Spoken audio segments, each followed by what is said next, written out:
Hello and welcome to a special presentation from In the Money Media. Whether you are watching this as it's being live streamed or perhaps a recording of the same, one of the most exciting racing days of the year is here. Santa Anita opening day, not on its traditional Boxing Day spot in the calendar due to some inclement weather. I thought it never rained in Southern California, not these last few years, but we will be kicking off on Sunday. It's a great card. There are a bevy of stakes races. We're going to be talking about them all. But before I introduce our guests for today, I do want to let you know that a couple of our favorite wagers are back this meet, and we encourage you to take a look at them. Game selection as a horse player has never been more important than it is as we approach 2026. That's why I'm going to be looking every day that Gulfstream and Santa Anita are running at both the first coast-to-coast Pick 5, combining races from Gulfstream and Santa Anita, and also the Sunset 6, which is easier to describe because that one's going to always be the last three from Gulf,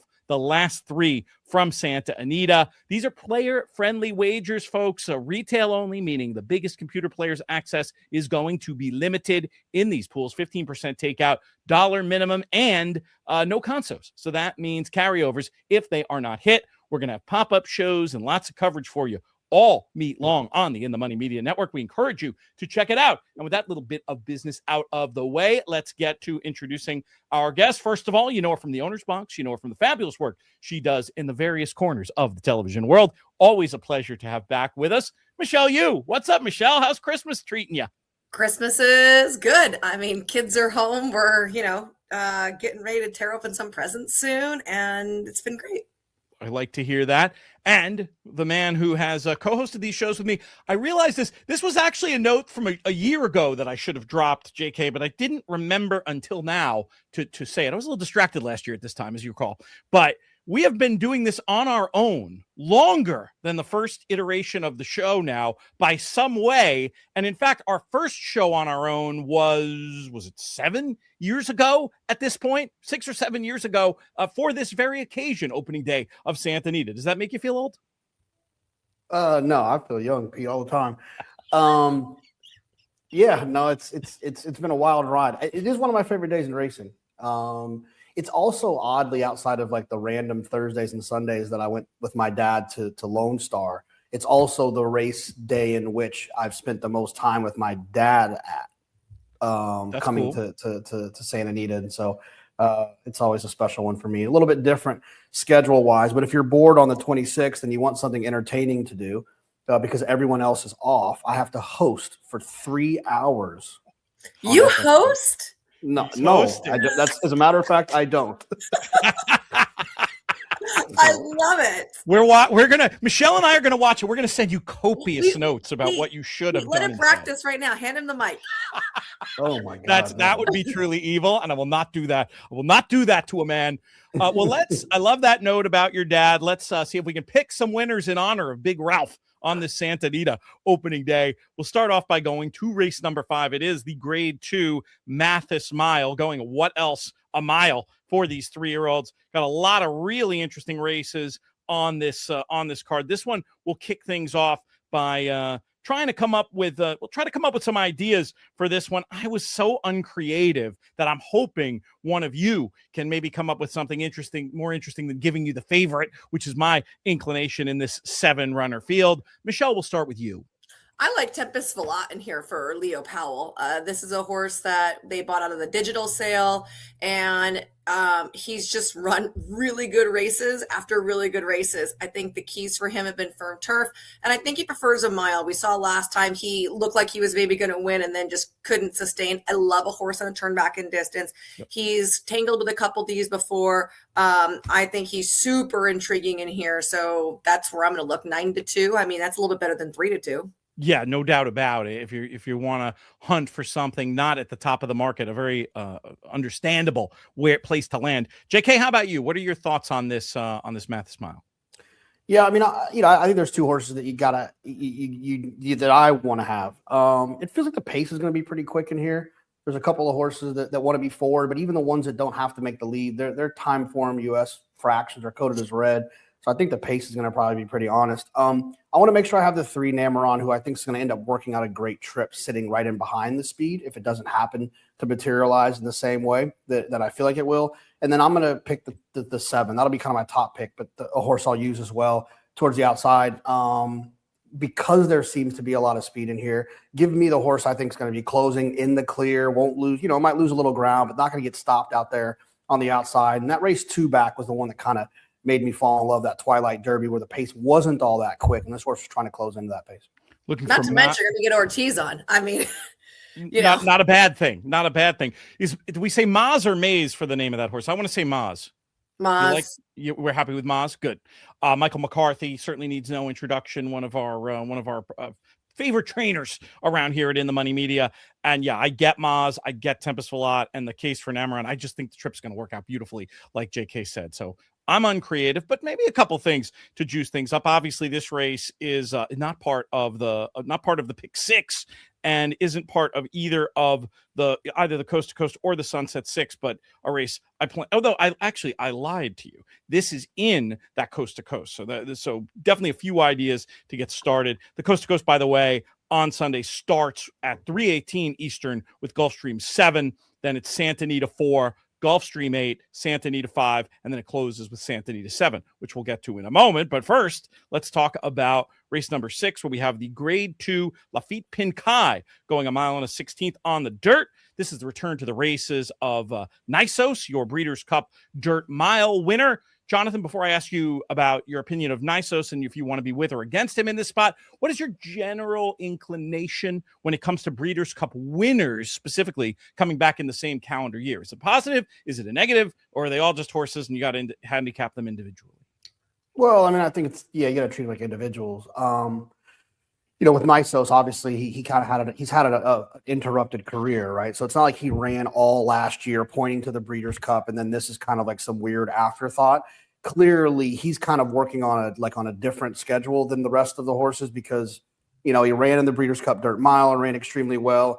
This feels like a bridge to get to a race like the Pegasus or a race to those races in the spring in the Middle East. So no, it doesn't bother me at all. And honestly, if he wins this race, to me, he's, until we get the official announcement from Sovereignty, he probably thrusts himself into like the best horse in the country if he can, if he can do his thing and do what I think he'll do in here. And then obviously, if we're going to talk about this race, we got to shout out Junior and the third.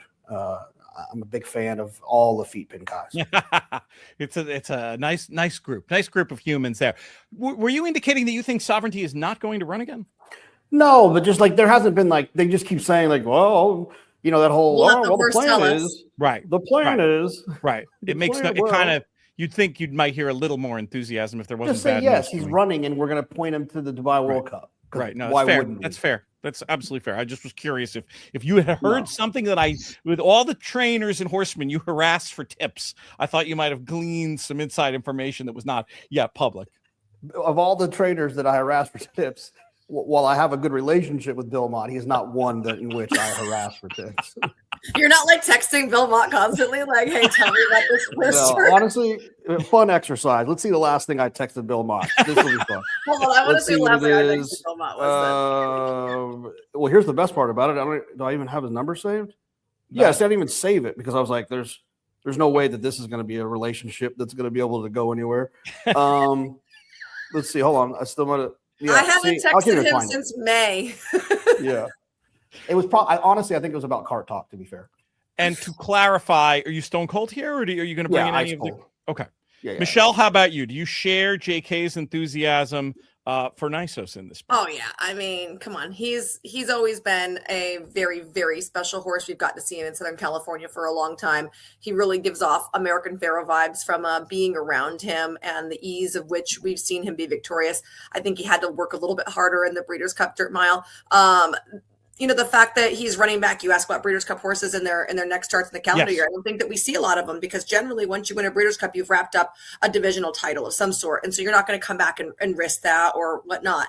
Nysos doesn't have any divisional titles that I can think of wrapped up. So for him to run him here in a grade 2, it, like JK said, bigger and better things on way. But to me, it means he must be doing super good. I I guess Nevada Beach could give him a run for his money. I just don't think any of these horses are in the same stratosphere as Nisos. I tend to agree. I'll make it a chorus. Let's hope Nisos does the business in this one to start off the traditional pick six. Another good betting option for you at Santa Anita out on opening day. Let's pivot to race number 7. We mentioned before this will close out your coast to coast bets. Got a big full field going down the hill, and this was a race where I just kept going back and forth. I really want to beat Anmer Hall from the inside in a big full field, but as I go through this race over and over again, I think the horse is going to be able to pull a trip, even though that can be disadvantageous. Certainly not one where I'm going to stand alone. Really curious to see what everybody else thinks. Michelle, we'll start with you.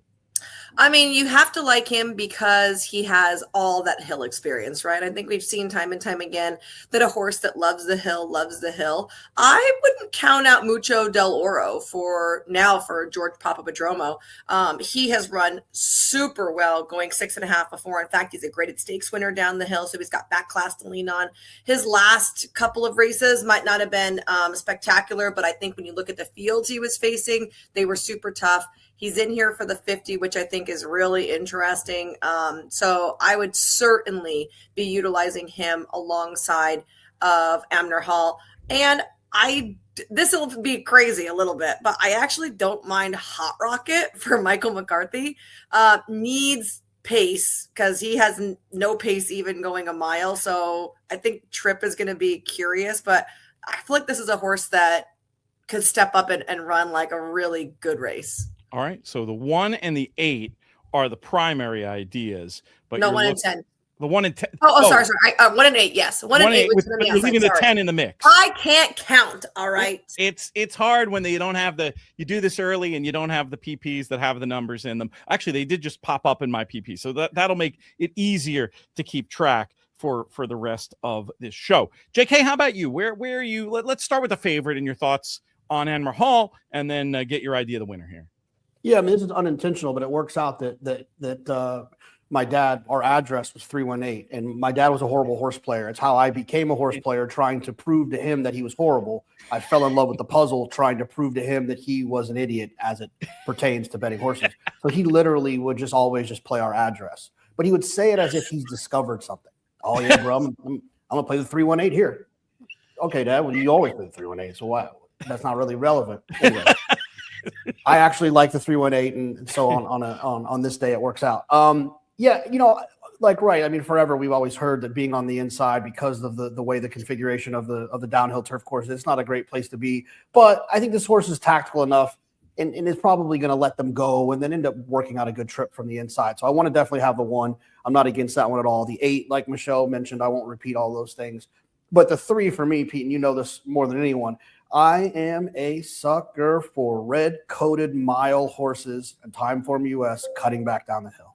Yep. I feel like those horses do so well because you know that they have at least a little bit of stamina to be able to handle a mile. The 3 actually won last time. The fractions are coated red. They have enough speed to stay forward. And then when everyone gets a little bit tired turning for home, they're going to have that stamina. I love horses like this. I'll pick the 3 on top, but I'll use the 138. 318 for JK. I've learned a lot over the years talking to you specifically about turf sprints, and I had clocked that angle on the 3 runner as well. I was going to leave Anmer Hall in the mix, and I just kept wanting to throw in somebody else. I know the horse is too slow in theory, but I did think Mescalero was a little bit interesting getting back to sprinting on the turf. That's another number I'm going to keep on side for sure, hoping that morning line educated guess is correct there. Let's go to race number 8, grade 1 action, 1 of 3 grade 1s that we have on the card. This is Little Brea going 7 furlongs. Michelle, I'm going to throw the ball back in your court. I have no idea. Is that super helpful? It's kind of how I feel too. We're going to have to crack some nuts and get some answers here, though. I mean, this race is super tough. You have a massive field in here. You got a lot of shippers, and we got that challenging 7 furlong distance. So again, I always like horses on the turn back. I thought that George Weaver's horse was interesting, but coming off a really long layoff, and California horses are really fast. This horse is not going to be anything close to the lead, right? She's not going to be able to sniff the front. So maybe she's going to be a little over bet. And unless she can come from a little farther back, I don't know if she's going to be as effective. I don't know who I like in here. Seriously. I kind of like Artisma for Richie Baltas to hit the board. And I want to use her at a big price. So I feel like I want to play her along with someone. I just don't know who that someone is, Pete. Like, do I trust Magnificant? I don't know. Going a little bit further, like she's she's not one that's very step up impressive. I'm not a huge Silent Law fan. I don't think that she's got like a huge desire to win. She's another one that likes to pick up checks. So I'm so not in love with anybody here. I'm going to play this one. When I see them walk into the paddock, I'm going to say that one looks the best. The only one I'm going to number check for you in the notes we send around to our In the Money Plus friends is the 4, with the idea that you think that's a price to hit the board. I mean, that's still valuable information, even if you don't quite have your final answer in this spot. How about you, JK? Any more clarity? No, not really. I mean, I think it's a tough spot. I mean, so and a lot of times in situations are like this, when I don't have an idea, I try to identify like 3 or 4 different types of horses that they just check a box for who they are, and it makes me feel like I kind of got the situation figured out. So the 9 Formula Rosa, like the best speed drawn outside, probably one of the most talented in here, has some big races, so I'll use the 9, even though I think the pace is going to be quick. I want to use the 5 just because it's Baffert. You know that he'll never really take prisoners with his best speed horse, so that horse obviously has an opportunity to get loose if for whatever reason the 9 doesn't go to the front, or so on and so forth. And then 5G, like George Weaver is not a, hey, let's fly halfway across the country because like, let's just take a shot guy. Like, that's not how he operates. This horse obviously got a little bit behind the 8 ball. They've been training pretty consistently.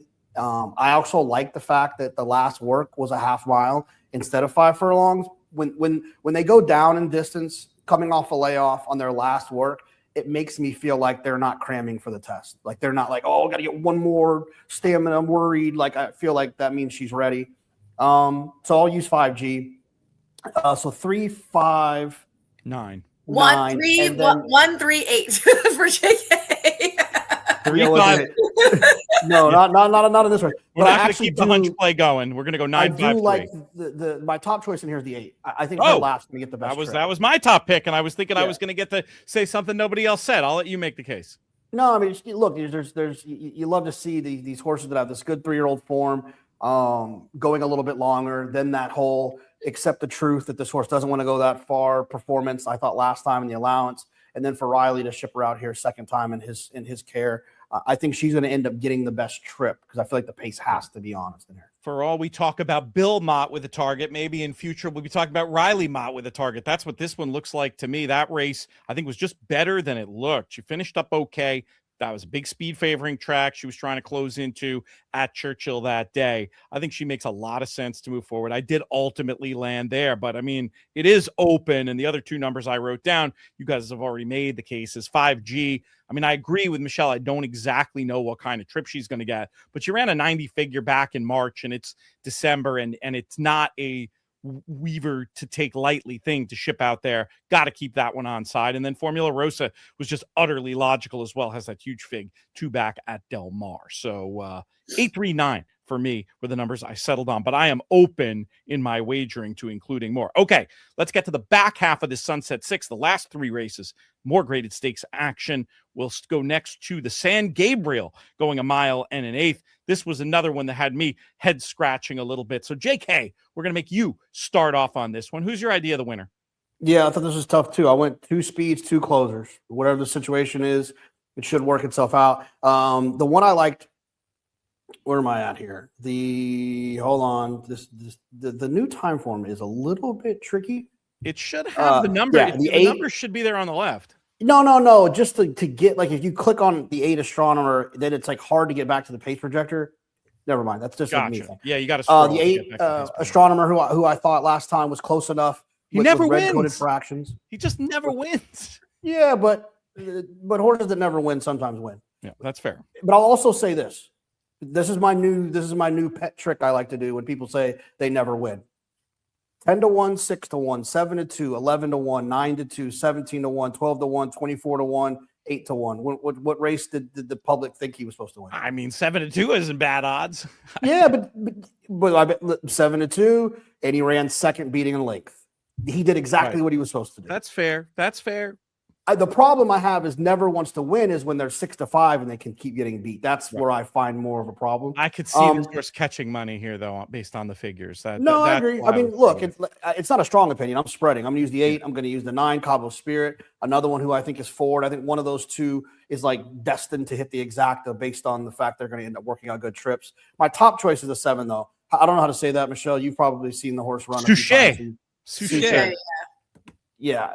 Closing into slow fractions. How would you pronounce that? Do I?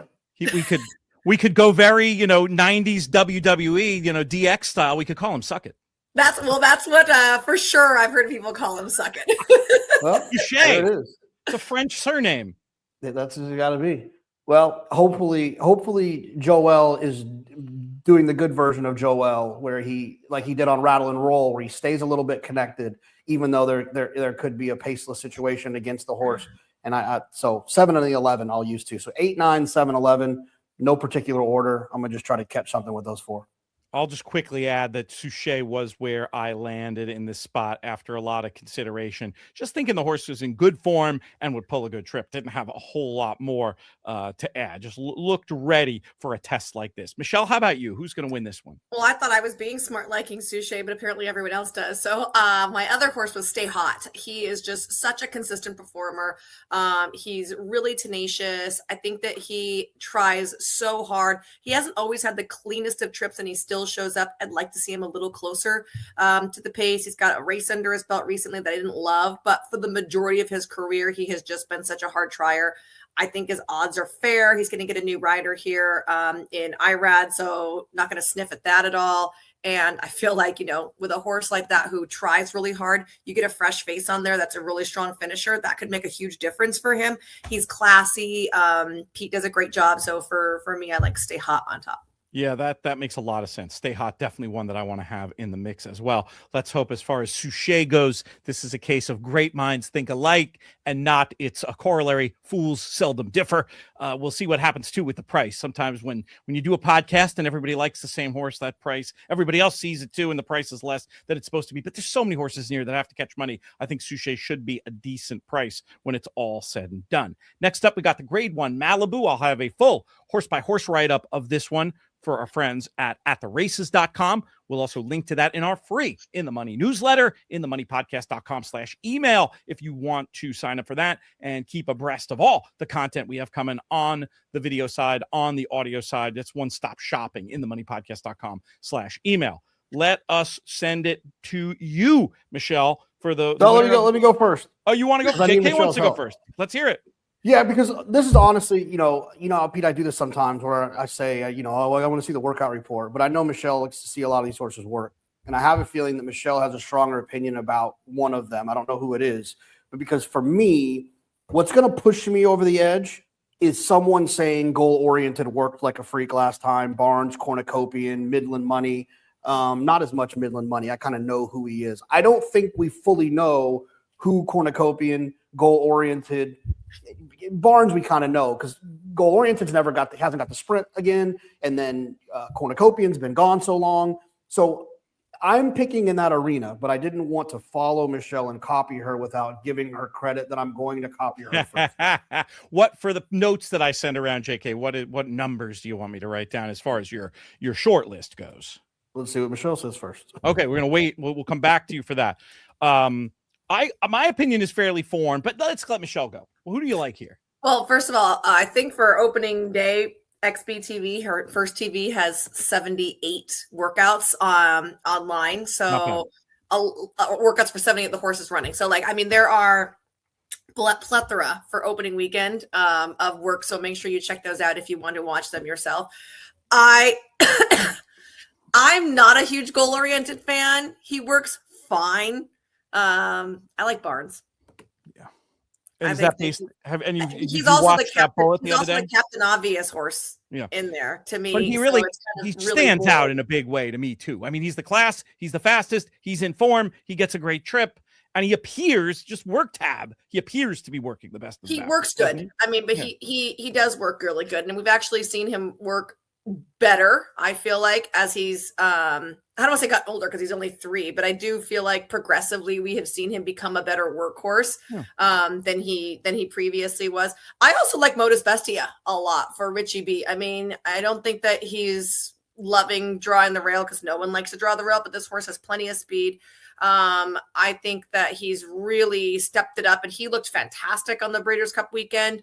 The 6.5, the 6 to the 7 is going to be a question mark, but he ran all right going 6.5 to think that this should be fine for him. He's a great price.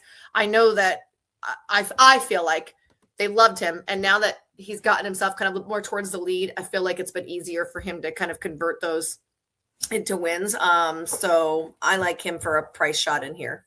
It would be a host fail of me if I didn't point out that we do have one trainer with 5 of the 10 in this race. So team tactics could be at play. That makes me scared of the chances of a runner like Modus Bestia because somebody's got to go up there and put pressure the whole way. But Sugar at the 15-1 price, I'm certainly not going to talk you or anybody else off. I thought it was fairly straightforward for Barnes, fully aware that team tactics could mean that this doesn't work out.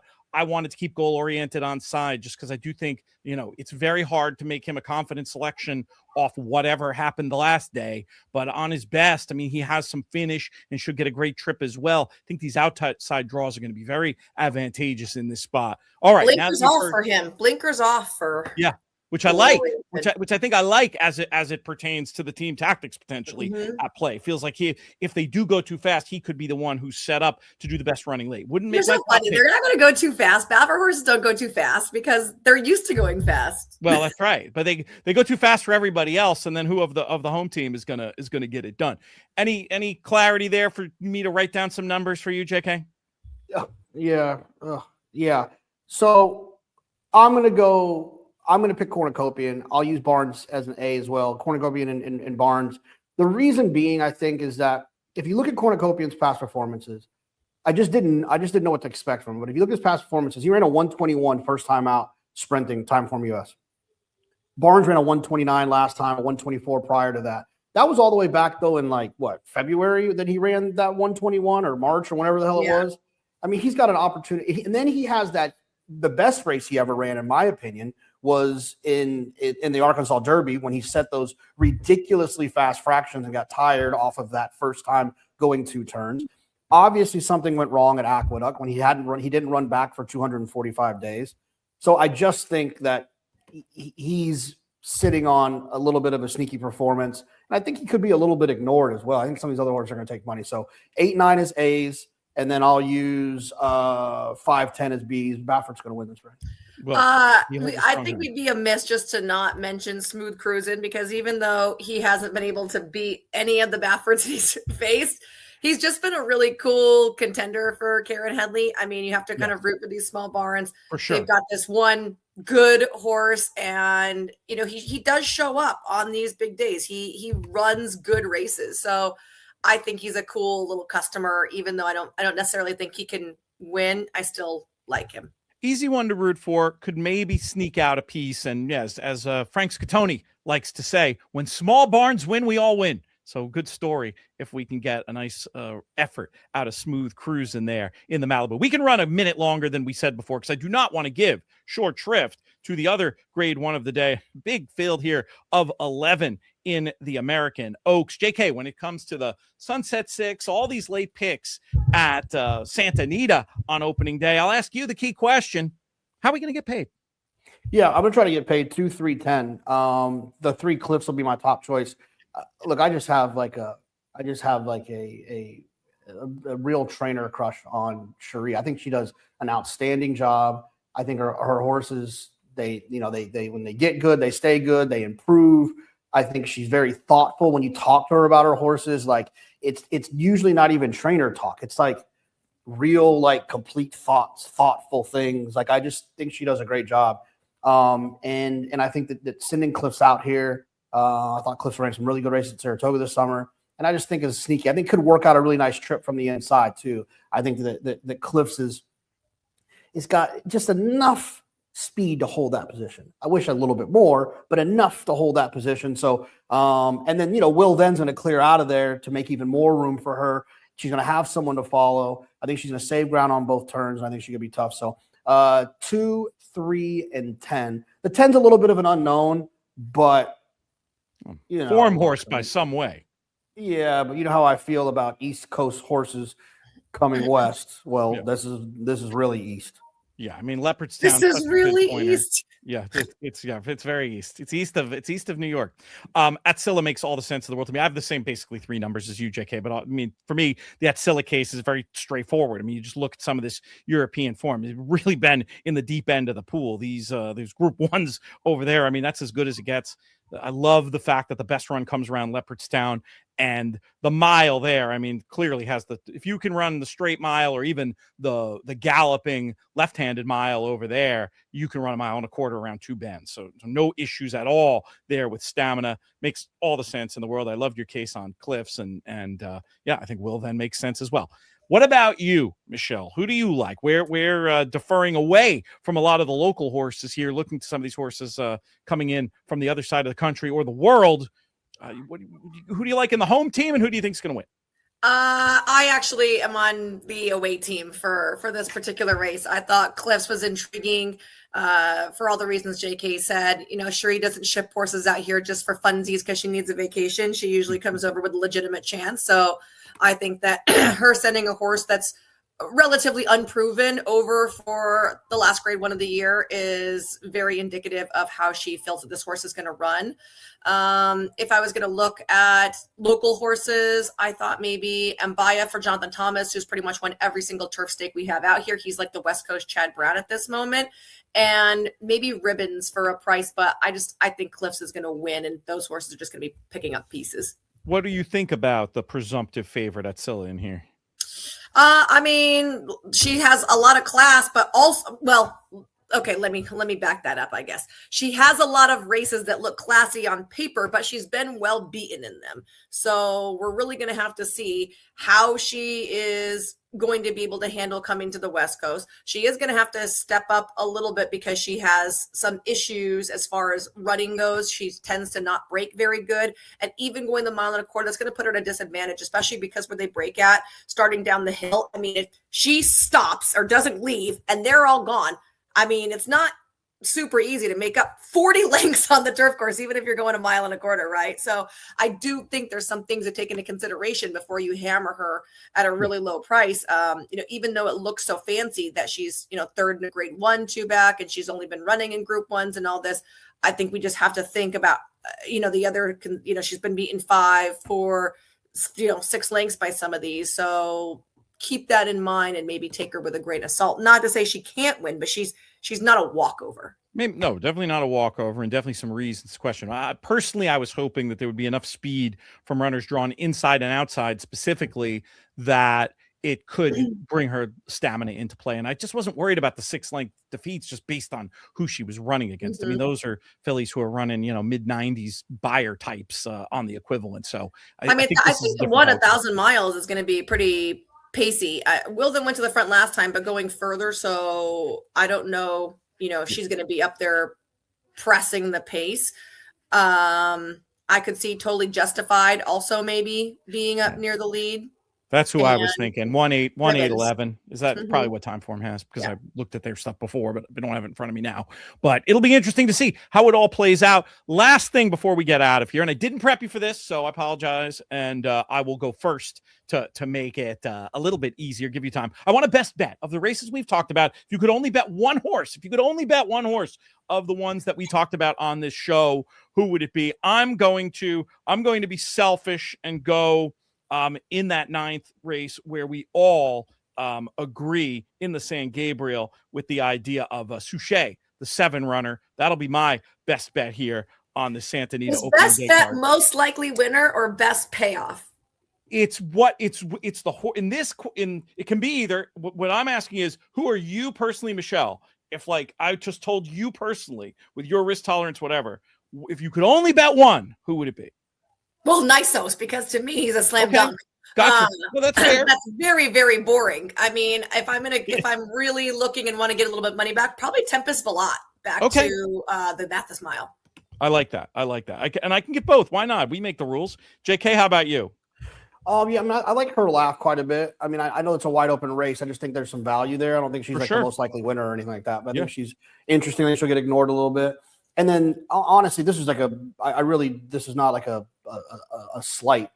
Michelle and I often, I don't think we have different basic ideas of how races are run, but we end up on different horses a lot. And I think that the fact that we both like a horse at 6-1 morning line in the last is more of an indication of she probably likes the horse for various other reasons that I don't even like the horse for. So you take her 3 reasons, you take my 3 reasons, and now you got 6 reasons. It just feels like we're onto something a little bit. I feel like that's a great name, JK. 6 reasons. I'm gonna write that down in my name list. Have that one for free. No, when I name a horse 6 reasons, it's for you. Okay, that's good. I do agree. I love it when we have somebody on who comes from, you and I are pretty just, traditional pen and paper form studier types. And then Michelle actually rides these beasts and gets to see them. And then also has the paper knowledge. You put it all together when we agree. I don't know, in the history of this show, from my joking around before, in the history of the show, agreement usually means good things. Sometimes a little bit short of a price than you would have thought on the morning line, but it usually means good things. Really enjoyed having you. Really enjoyed everybody getting a chance to tune in. I'm going to monitor this live stream. I'm going to say this out loud so then I have to do it. I'm going to monitor this live stream, which we're pre-recording, obviously, and I'll try to be answering questions in the comments. So thanks to everybody who's watching live. Thanks to everybody who's watching on the replay. Thanks to our friends at First for having us back to do coverage of this Santa Anita winter meet. We're going to be with you every weekend with various types of content. Sundays covering the Sunset 6 every week, and then lots of extra stuff on the biggest days. You'll be hearing plenty from Michelle here and on the Owner's Box, also from JK. That's it for this show. I'm Peter Thomas Fornatale. May you win all your photos.